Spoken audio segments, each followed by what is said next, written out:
Jesús, impartiendo esta enseñanza, nos narra una parábola muy corta, pero de gran significado. Padre Luis, explícanos qué querrá decir eso que dice Jesús.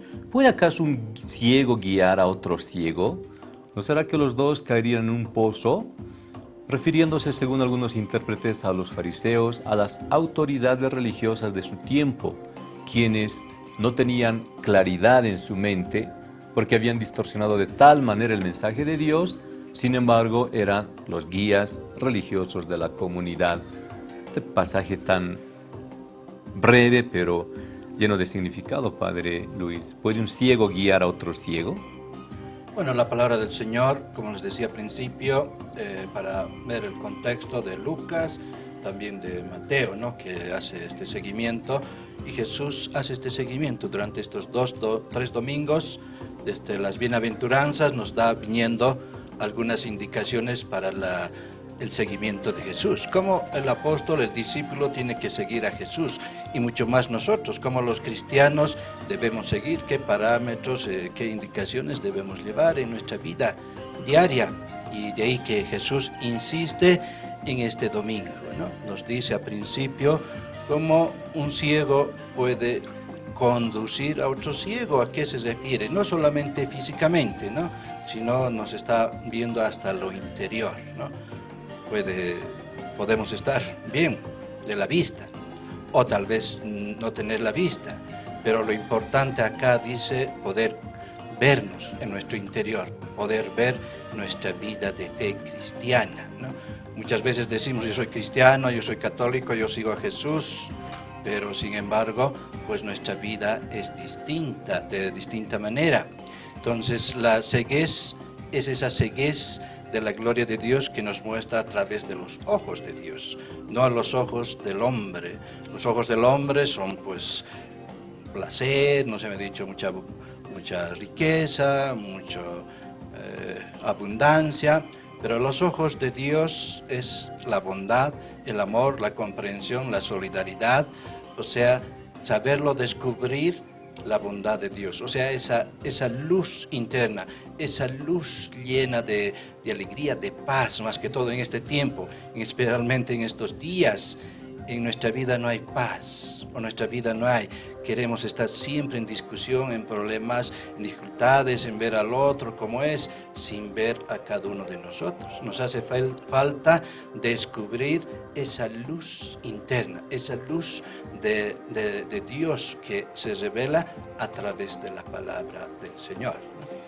Sin duda, esta llamada de atención de Jesús en esta parábola breve, ¿acaso puede un ciego guiar a otro ciego?, se refería, según algunos intérpretes, como nos dice el Padre Luis, a las autoridades de su tiempo, a las autoridades religiosas, que en nombre de Dios procedían de una determinada manera, pero para con los demás, y ellos no eran capaces, como en algún momento Jesús mismo les decía, de mover un solo dedo para mover, entre comillas, esa carga que depositaban entre los demás. Entonces Jesús nos está diciendo, si no tenemos esa claridad en la relación primero con Dios, uno mismo con Dios, difícilmente podemos ser guía para los demás. Como pasó, repito, con las autoridades judías.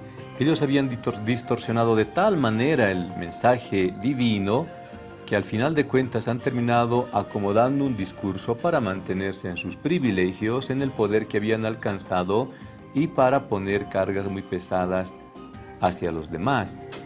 Pero entonces ese no era el mensaje divino. Por eso cuando Jesús aparece con un nuevo mensaje, este mensaje que es realmente transformador, pero cambia las relaciones incluso entre Dios y los hombres en términos de amor, de misericordia, de perdón, realmente incomoda a estas autoridades. Y obviamente les deja en esta metáfora que utiliza Jesús en su ceguera, porque ellos jamás pudieron ver con claridad cuál era el camino verdadero de salvación que Dios les había preparado. Y Jesús, para subrayar esta idea, otra vez hace alusión a discípulo y al maestro. ¿Puede acaso el discípulo ser mejor que su maestro? ¿Acaso el discípulo no es el que de alguna forma sigue las huellas de su maestro? No digamos que repite lo que dice su maestro, pero por lo menos comprende lo que su maestro quiere enseñarle. En esa relación, el maestro es Dios y los discípulos quienes hablan en nombre de Dios.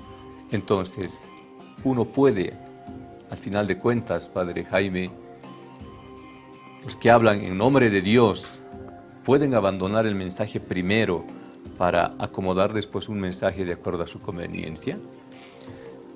Somos discípulos siempre, estamos en formación, hay fácilmente resistencia a la formación, queremos continuar como somos, pero por ejemplo como nosotros líderes somos siguiendo a Jesucristo y Jesucristo es la fuerza, la esperanza del pueblo de Dios, obviamente.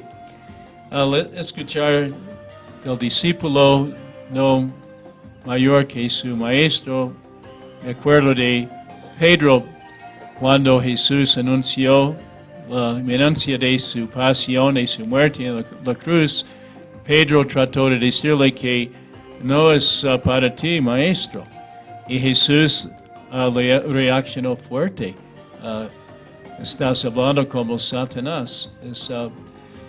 Si pensamos que ya somos maestros de una situación, del destino de otras personas, sin reconocernos como discípulos, podemos desorientar a la gente. Ya es un discípulo puede relacionarse con otros miembros de la iglesia y puede recibir su riqueza también por participar compartiendo con los demás. Ya tenemos nuestro maestro y tratamos de perfeccionarnos, sabemos que no vamos a llegar a la perfección, pero ya vamos a luchar, vamos a seguir creciendo y vamos a descubrir la alegría de ser discípulos verdaderos del Señor. Sin duda, ese es el rol del discípulo. Es aquel que primero está en sintonía con su maestro, está dispuesto a ser reflejo fiel de lo que su maestro le enseña. Por eso incluso el maestro es tan diferente al profesor. El profesor le va a llenar de contenidos, el maestro es quien le acompaña en toda su vida, como lo hizo Jesús frente a sus discípulos. Por lo tanto, el discípulo no es el receptor solamente, es aquel que empieza en sintonía con lo que su maestro le dice a recorrer un camino de salvación. Obviamente para nosotros, entre comillas, los líderes espirituales o pastorales, la responsabilidad es mayor, no el poder ni el prestigio, no. La responsabilidad es mayor porque obviamente hablamos a la comunidad buscando ser fiel reflejo de lo que Dios quiere de nosotros. Y ahí hay que tener mucho cuidado. Yo más de una vez, por ejemplo, he escuchado en alguna prédica algún sacerdote que decía muy abiertamente: Dios odia a los mentirosos. ¿Quién eres tú para hablar o ponerte delante de Dios? Para empezar, el odio no es de Dios, el odio es del demonio. Dios solo ama. Que Dios no quiera la mentira, eso es otra cosa diferente. Pero Dios nunca odia a los mentirosos y no podemos abierto y fácilmente lanzar un mensaje como este, por ejemplo. O como la figura de Pedro, que cuando Jesús le anuncia su pasión, el padre Jaime nos lo dice con claridad, se pone delante de Jesús, le dice, siendo su discípulo, le dice: no vamos a permitir, no puede pasarte esto. Y sí, Jesús es muy duro. Satanás, no distorsiones el plan de salvación de acuerdo a tu conveniencia. Cuidado, cuidado, son discípulos. El discípulo no puede nunca ser o estar o ponerse delante de su maestro. Por eso la relación con Dios, si bien es una relación de ternura, una relación de amor, también la relación debe ser siempre una relación responsable, para no arbitrar y fácilmente hablar, entre comillas otra vez, en nombre de Dios, de acuerdo a nuestra conveniencia. Padre, esta sentencia concreta y clara, dice Jesús: ¿cómo puedes decir a tu hermano, quítate la paja que tienes en tu ojo, cuando en la tuya tienes una viga? Sí, hay que todo este mensaje del Evangelio de hoy es una llamada a la verdad, a reconocer lo que uno es, lo que uno siente, lo que uno lleva dentro, y a la humildad, a no reconocerse superior a nadie. El domingo pasado decía, no juzguen y no serán juzgados, no condenen y no serán condenados. La medida que usen ustedes la usará también Dios con ustedes. Y entonces, cuando juzgamos a los demás y cuando vemos la paja en el ojo ajeno, estamos haciendo una proyección de nuestra propia realidad. Cuando uno es ambicioso, se cree que los demás son ambiciosos. Cuando uno tiene envidia a los demás, se cree que también los demás le están pendientes de él. O sea, es una proyección. Proyectamos sobre los demás lo que nosotros llevamos dentro, lo que nosotros estamos viviendo. Lo que decías, soy desconfiado, soy mentiroso. Y yo creo que todos los demás mienten. Hay un refrán que dice, cree el ladrón que todos son de su condición. Y entonces es una llamada esto a la sinceridad. Después va a profundizar el texto más adelante, y va a decir, no hay árbol bueno que dé frutos malos, ni árbol malo que dé frutos buenos. Cada árbol se reconoce por su fruto. Entonces, a ver qué llevamos dentro. El árbol bueno, si somos buenos, una persona que es buena, que tiene amor en el corazón, que es humilde, que es auténtica y coherente consigo misma, pues no juzga fácilmente a los demás. Si tú tienes amor, amas. No eres egoísta. Si tú tienes una visión de bondad, de generosidad hacia los demás, pues no te molestas fácilmente, porque los demás a lo mejor no responden y no estás pendiente de los defectos de los demás, al contrario, estás pendiente más bien de sus cualidades, eres agradecido, reconoces lo bueno, que esto es muy importante. Pedagógicamente, por ejemplo, en la educación de los niños se dice, no le restriegues tanto, no le refriegues tanto con sus defectos, que se porta mal, siempre estás encima, recriminándole, señalándole con el dedo. No, potencia lo bueno. En vez de recriminar tanto lo malo, destaca y acentúa y aplaude lo bueno, reconoce lo bueno y aplaude lo bueno que tu hijo tiene, que tu alumno tiene. Y entonces este niño se verá reconfortado, y se verá animado y motivado, porque ve que él puede, que es bueno y que puede hacer cosas buenas. Si le estás diciendo, tú eres malo, te estás portando mal, siempre haces lo mismo, tú no cambias, entonces todavía él se le echa un montón de escoria encima y todavía lo hundes más y todavía se va a hacer peor, porque se cree incapaz. Y un niño se cree lo que dice su padre y lo que dice su maestro. Y entonces introyecta, interioriza el juicio de los demás. Entonces esto es muy importante.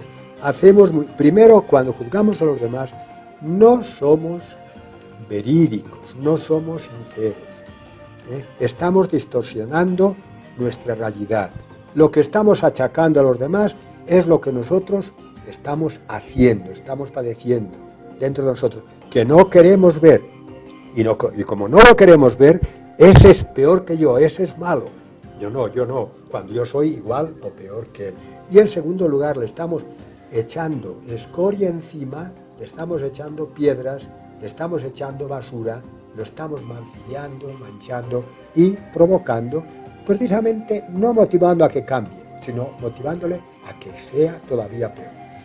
Eso es muy importante en nuestras relaciones humanas, sobre todo en esas relaciones tan domésticas dentro del hogar, sobre todo cuando el padre frente al hijo, la madre frente al hijo. El padre Isaac nos dice, hay una sed de recriminación, de constantemente exaltar sus defectos. En el fondo, tal vez es también fruto de la insatisfacción personal, de no sentirnos con nosotros mismos en paz, tranquilos, y echamos todo aquello que por dentro nos está oprimiendo en los demás. Y obviamente esa es una pedagogía que no ayuda en la transformación, no ayuda en el crecimiento, porque esa pedagogía hace que la otra persona depositare de todo aquello que yo estoy sintiendo negativamente, al final es tal vez la reproducción de la peor manera de lo que yo soy. Por eso es importante, el Padre Isaac nos dice, más bien exaltar y potenciar aquello que vale la pena, aquello que es virtuoso, aquello que realmente se puede potenciar. Y entonces, mucho cuidado cuando nosotros en nuestras relaciones humanas fácilmente queremos juzgar, desautorizar, acusar o condenar, sobre todo como un reflejo de lo que también uno va viviendo. Las relaciones normales deberían ser siempre relaciones cordiales, relaciones mediadas por el amor. Al final, también cuando dice Jesús, primero fíjate la viga que tienes en tu ojo antes de criticar la paja que tiene el ojo de tu hermano, nos está hablando de esa autoridad moral, esa coherencia en lo que uno piensa, en lo que uno dice y en lo que uno hace. Y ese es el desafío no solo cristiano, es el desafío humano, porque solo así entonces lo que decimos, pensamos o hacemos tiene sentido y tiene impacto. Vamos a una pausa y regresamos con Evangelio y Vida.